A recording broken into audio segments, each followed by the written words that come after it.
2024 yang pasti kondisi lebih baik daripada 2021 sebenarnya. Dan di 2024 ini gue memang lagi mencari pacar sebenarnya. Sumpah gue capek banget gitu. Kriterianya emang kayak gimana? Nggak tahu, yang kriterianya ya sesuai lah, yang menyesuaikan gitu ya. Karena gue nggak pernah pacaran sebelumnya, jadi gue nggak tahu rasanya sebenarnya itu pacaran gimana. Jadi film gue ini romantis semua, tapi kalau pemerannya nggak pernah pacaran kan juga bingung. Gue nggak bisa ngasih actingnya gitu, agak susah mau mewakilinnya.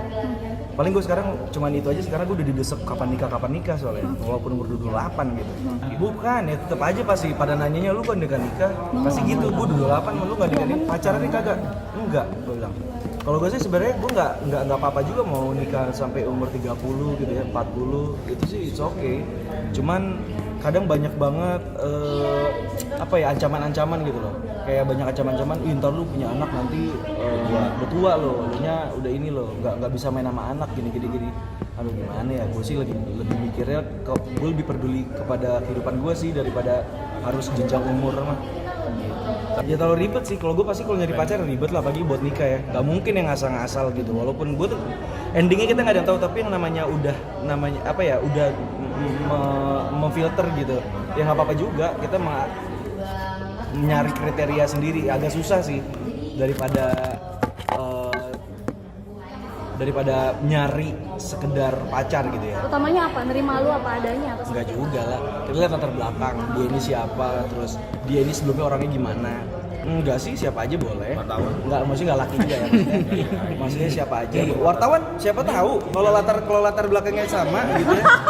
Seneng. Itu kan siapa aja. Kalau yang penting gue butuh cerita latar belakangnya. Kalau itu bener, gue bisa. lu butuh teman cerita atau gimana sih? Latar belakang? Enggak, maksudnya kalau dalam hubungan itu butuh teman cerita atau gimana? Enggak, kadang gue tuh yang gue butuhin biasanya tuh yang bisa ngobrol pasti sih. Tapi kalau ngobrol dianya nggak sesuai sama kriteria dan latar belakang ya susah juga. Ada rasa nggak pede nggak sih mungkin ketika lo punya OCD ini? Oh iya, gue pernah suka sama cewek dan ternyata ceweknya itu punya penyakit yang sama. Gue nggak kebayang kalau punya anak sama dia gitu kan. Ini kalau gue lu OCD, anaknya apaan gitu. Anaknya diem doang dari kayak patung dia. Tapi masih konsumsi obat-obatan Atau sejauh ini terapi? seperti apa? Untuk sekarang OCD sih masih ada, masih kena gangguan itu dan lebih baik lah dari sebelumnya. Tapi caranya gimana? Suka kambuh tiba-tiba? Iya, setiap waktu kok, sampai sekarang aja masih ada. Cuman udah bisa dikontrol dari sebelumnya. Kontrol gimana? Kadang apa dia Kayak tuh analog ngerasa- aja, pernah tau nggak konsol PS tuh? Iya. Nah, itu kan ada analognya tuh. Jadi kayak gitu mainnya. Jadi Gemeter mungkin setelah terjadinya OCD-nya itu pasti efeknya itu gemeteran karena bisa berlangsung lama atau berlangsung cepat. Kalau berlangsung lama biasanya gemeteran karena akhirnya berhasil gitu. Karena kan efek orang OCD itu kan pasti kan sama aja kayak orang ini, sebenarnya kayak orang lagi pengen bisa sesuatu, misalkan lu pengen belajar on time misalkan, lu pasti di dalam kepalanya lu harus bisa on time hari ini, kalau enggak lu gay misalkan. Nah pasti kan ada yang kayak gitu kan kadang. Nah ini pacuan, tapi ini hampir sama, cuman bedanya adalah lebih sadis gitu.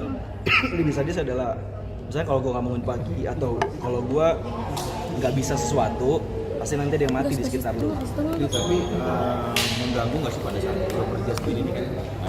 Sebenarnya ganggu banget, Kalau misalnya gitu kayak jadi wasting time banget sih, buang waktu seperti apa? sangat wasting time banget. Ini sangat ngeganggu gua dalam kehidupan gua gitu. Dan cuman sekarang udah lebih baik. Dia tuh bisa datang seperti kapan? apa sih kayak terapi lagi, terus yang penting lu bisa Konsumsi obat sebenarnya. Gue konsumsi obat, ada beberapa obat depresan juga karena gue sering juga ngalamin depresi atau frustasi gitu ya. Secara nggak jelas. Bukan karena orang depresi karena gagal, karena ini. Gue nggak ada tiba-tiba depresi. Aneh banget. Tiba-tiba nangis, tiba-tiba ini. Kemarin gue bisa adegan sama Aisyah itu. Ada salah satu adegan, seharusnya adegan romantis, malah guanya antagonis ya. Seharusnya gue menakutkan, tiba-tiba masa gue nangis gitu. Itu aneh banget gitu. Karena kondisi psikologi gue udah aneh. Jadi pas lagi acting udah mulai ngaco. Ya udahlah, ini kayaknya udah nggak baik nih ke kondisi kepala gue.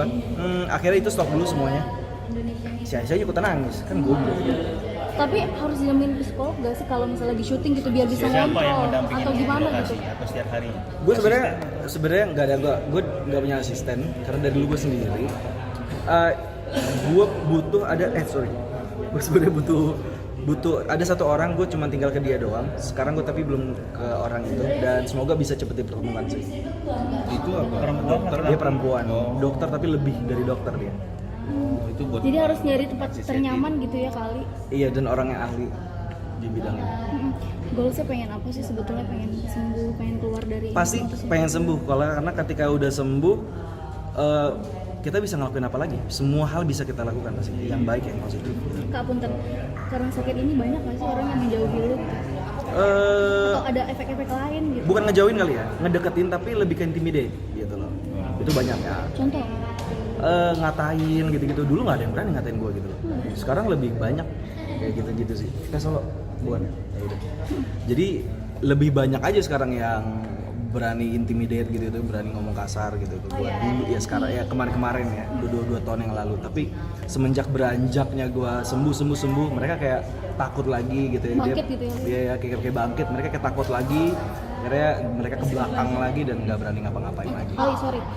Kadang ini nggak sih otak sama mulut tuh beda nggak sih? Nggak sinkron? Enggak, kalau gue gini, karena kepikiran gue ini diambil orang, karena ini kan ada penyebabnya orang lain. Jadinya kepala gue ini diambil orang, tapi pikiran gue di subconsciousnya itu masih bertahan. Jadi gue masih bisa ngobrol sesuai sama apa yang gue mau gitu. Dan itu harus konsumsi obat. Konsumsi obat. Suka berkecamuk sih aja. Berkecamuk tapi bukan pikiran gue, itu kayaknya orang yang ngontrol itu. Kali gitu. Konsumsinya setiap hari atau memang lu merasa kayaknya gue harus minum obat atau? Gue harus kayak minum obat. Ketika lu mengalami itu. Iya, mengalami itu pasti gue minum obat. Jadi Mood berubah sih ketika gue lagi memulai OCD-nya atau gangguan, sebenarnya bukan OCD aja, ada banyak gangguan mental lainnya. Cuman ketika itu lagi sedang terjadi, gue langsung mengkonsumsi. Kemudian dong. Kalau dibilang memakai, masih ada yang memakai, cuman nggak kayak dulu gitu. sama aja. Cuma guanya nggak bisa kerja, Batas ya. kebatas. Jadinya gue jadi Hitmaker ini udah nyiapin banyak film buat gue, sama PH sebelumnya nyiapin banyak film, tapi gue yang nggak mau, gue nggak bisa. Ini terlalu berat buat kepala gue sekarang gitu. Tapi untuk judul ini kayaknya pas gitu, karena kayaknya jahat gitu, psikopat gitu. Jadi di dalam kepala gue juga isinya hal-hal sadistik. Jadi ya oke lah, masih gue masukin. Jadi nggak terlalu berat. Teman-teman artis yang support yang kayaknya ada. Jarang adanya, karena kan susah juga untuk dimengerti. Karena penyakit gue ini kan disebutnya enigma, nggak bisa dijelasin apa yang terjadi sama gue. Ya, karena dibilangnya ada yang bilang bohong lah, ada yang bilang ini, guys ini gue udah 6 tahun begini soalnya. Tapi nggak apa-apa kalau misalkan percaya itu ya. Nggak penting juga sih, cuman yang pasti buat gue ini penting. Udah mulai berdamai sama diri sendiri belum sih? Itu belum masuk ke sana, itu terlalu kecil. Itu mah masih itu kayak anak-anak TK untuk hal itu. Ini lebih dalam dari itu. Ini lebih sadis. Ini hal yang sebenarnya harus dijaga sama orang-orang. Bukan soal mencintai diri sendiri, tapi ini soal kriminalitas. Memilih circle pertemanan nggak sih sekarang? Iya kan, gue nggak punya teman kali ya sekarang. Sekarang nggak punya Gue teman? sendiri, gue Tidak sendiri. bisa nemenin. Teman-teman artis, Boleh sih. teman-teman artis nggak ada yang nemenin. Bukan gak ada namanya, karena mereka sibuk juga. Dan kalau mau nyari pelakunya boleh. Nanti gue ini ya. Orangnya banyak nanti deh. Oke, terakhir. Oke, dari kota Harapan lu di tahun ini? Harapan tahun ini semoga kalau bisa sembuh, gue bisa sembuh dan bisa menjadi manusia normal kembali lah. Dan ya semoga series Cinta Mati bisa